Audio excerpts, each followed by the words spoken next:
Programmes होते हैं basically celebrate क्यों किए जाते हैं ताकि लोगों में अवेयरनेस हो कि कैसे हम इनको जो भी डिजीज वगैरह है उनको ट्रीट कर पाए, उनके बारे में नॉलेज हो और उसको जो है ना प्रिकॉशन वगैरह उसके लिए लें, ठीक है। इसके अलावा अगर हम बात करें आपका रेबिस डे का, आप जो भी हेल्थ डे सेलिब्रेट करते हैं उसके लिए आप देखोगे कि हर साल किसी न किसी डे के लिए कुछ ना कुछ थीम डिसाइडेड होती है। तो इस साल रेबिस की जो थीम है वो है all for one, one health for all. इसका मतलब क्या है? वन होने का मतलब हेल्थ सबके लिए होने का मतलब ये है कि हेल्थ जो है वो सबकी एक प्राइवेट क्या है, हर किसी के लिए मतलब हेल्थ जो है वो ऐसा नहीं कि कुछ लोग हैं वो ही हेल्थ को क्या कर सकते हैं, उन्हीं का उसमें हक है बेसिकली। तो हेल्थ क्या है, चाहे वो एनिमल्स हो चाहे वो आपकी ह्यूमन बींग्स हो, वो सब क्या है हेल्थ के लिए मतलब हेल्थ जो प्रॉपर हेल्थ है वो क्या है सबके लिए प्रोवाइड की जाएगी, ठीक है।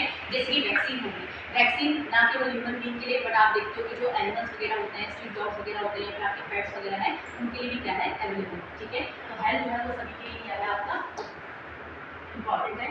इसके अलावा अगर हम बात करें रेबीज के लिए वैक्सीनेशन आपका 100% प्रिवेंटेबल है, वो तब जब आप टाइमली वैक्सीन लेते हैं। एक बार रेबीज का वायरस यदि आपकी बॉडी के अंदर एंटर कर जाता है और वो आपके सीएनएस तक पहुंच जाता है तो वैक्सीन का कोई भी एंटीवायरल ट्रीटमेंट का किसी भी चीज़ का कोई बेनिफिट नहीं रह जाता, ठीक है। तो आपको वैक्सीन वो इसीलिए ये हेल्थ डे जो है ये प्रोग्राम है वो इसीलिए है कि आप लोगों में ये अवेयरनेस हो कि एट द टाइम जब आपको कोई एनिमल बाइट कर रहा है तो इमीडिएटली क्या है आपको प्रिकॉशंस लेने होते हैं और इमीडिएटली क्या है आपको उसके लिए वैक्सीनेट होना पड़ता है, क्योंकि एक बार अगर सिम्टम्स आ गए, आपको लक्षण आ जाते हैं तो उसके बाद उसका कोई भी इलाज आप नहीं करा सकते, ठीक है। इसके अलावा अगर हम बात करें आपका जो एनिमल्स की अगर हम बात करें कि हमको रेबीज किसके द्वारा होता है, कुछ एनिमल्स ऐसे हैं जिनकी बाइट की वजह से क्या है हमारी बॉडी के अंदर क्या है रेबीज का वायरस जो है वो एंटर करता है। मोस्टली हम देखते हैं कि 99% केसेस में क्या होता है जो डॉग होता है वो हमें इन्फेक्ट करता है, ठीक है। बट इसके अलावा और भी अदर एनिमल्स हैं जैसे कि कैट हो गया, फॉक्स हो गए, बैट हो गए, इनके अंदर भी क्या है रेबीज का वायरस जो है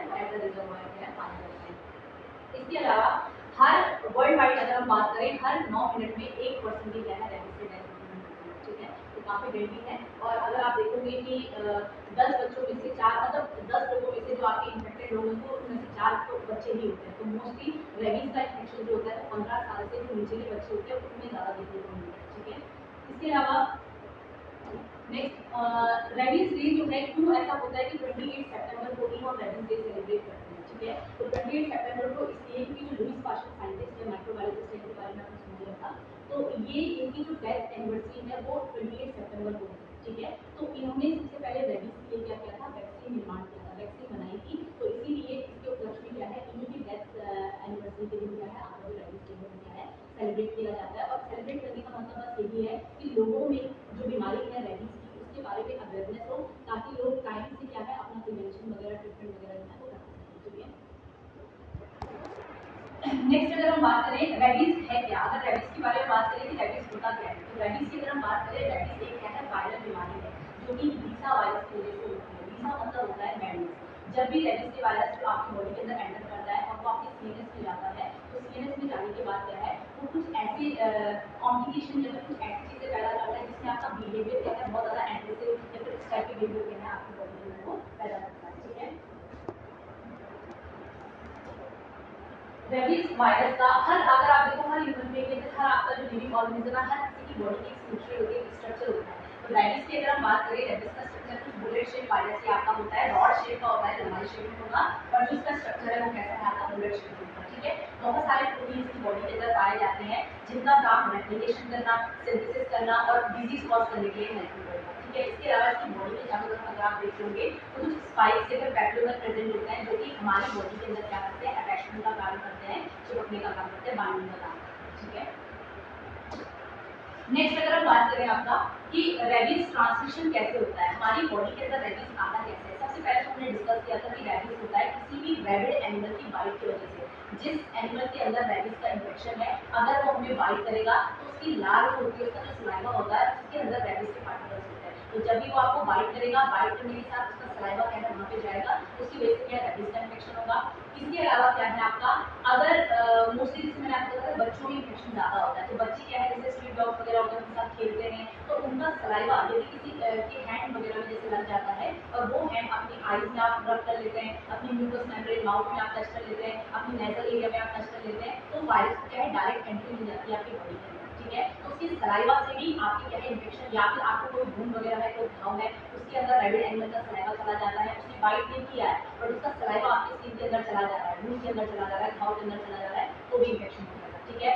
अगर किसी पर्सन को, अगर किसी को रेबिस का इन्फेक्शन है और वो अपना कॉर्निया ट्रांसप्लांट करता है, तो एक से दूसरे को इन्फेक्शन होने का चांसेस रहता है, ठीक है। तो ये कुछ तरीके हैं जिसके जरिए क्या है आपका जो रेबीज है उसका इन्फेक्शन फैलता है। एनिमल्स की अगर हम बात करें कि जैसे मैंने बताया था कि आपका डॉग के अलावा और कौन से ऐसे एनिमल्स हैं जिनकी वजह से आपको रेबीज हो सकता है। तो जो वार्म ब्लडेड एनिमल्स होते हैं, कैट हो गया, आपकी कैटल्स वगैरह हो गई, आपका बैट वगैरह हो गया, आपका रैकून्स वगैरह हो गया, ये सारी ही क्या है आपका रेबीज फैलाने के लिए क्या है रिस्पॉन्सिबल है, उनकी है, ठीक है। अब इसके अलावा रेबीज इन्फेक्शन का पाथवे क्या होता है? एक बार अगर रेबिड एनिमल आपको काट लेता है तो वो बॉडी के अंदर कैसे ट्रांसमिट होता है और ब्रेन तक कैसे जाता है, ठीक है। फर्स्ट टाइम रेबीज का एनिमल जब आपको बाइट करेगा तो वहाँ के जो टिश्यू है, वहाँ के जो मसल्स है, वहाँ पे वो क्या करता है आपका मल्टीप्लिकेशन करेगा, हाइड होगा आपके इम्यून सिस्टम से, इम्यून सिस्टम को डिटेक्ट नहीं कर पाएगा, इसीलिए उसको क्लीन नहीं हो पाएगा, ठीक है। और उसके बाद वो आपके पेरिफेरल नर्व्स पीएनएस सिस्टम से होते हुए सीधे वहाँ ट्रांसफर करेगा आपके सीएनएस में, ठीक है। एक बार वो आपके सीएनएस में पहुँच गया, उसके बाद क्या है आपको एनसेफेलाइटिस, फेटल एनसेफेलाइटिस कॉज कर सकता है। फेटल का मतलब बहुत ही गलत घातक, एनसेफेलाइटिस मतलब जो आपके ब्रेन में टिश्यू है उनमें इन्फेक्शन कॉज करेगा, ठीक है। और उसके बाद जब ब्रेन में कोई बात पहुंच गया तो उसके बाद क्या है वो स्कैटर्ड हो जाता है। तो स्कैटर्ड होने के बाद क्या है वो आपके आईज वगैरह में, ठीक है, आपके स्कैटर्ड मसल्स वगैरह में और बॉडी में भी जगह जगह क्या है आपका वो ट्रांसफर हो जाएगा, ठीक है। तो बॉडी में ऊपर जाने का आपका बॉडी की तरफ क्या है आपका ट्रांसफर हो जाएगा, ठीक है। तो ये इसका पाथवे है, इस तरीके से बॉडी में आपका बता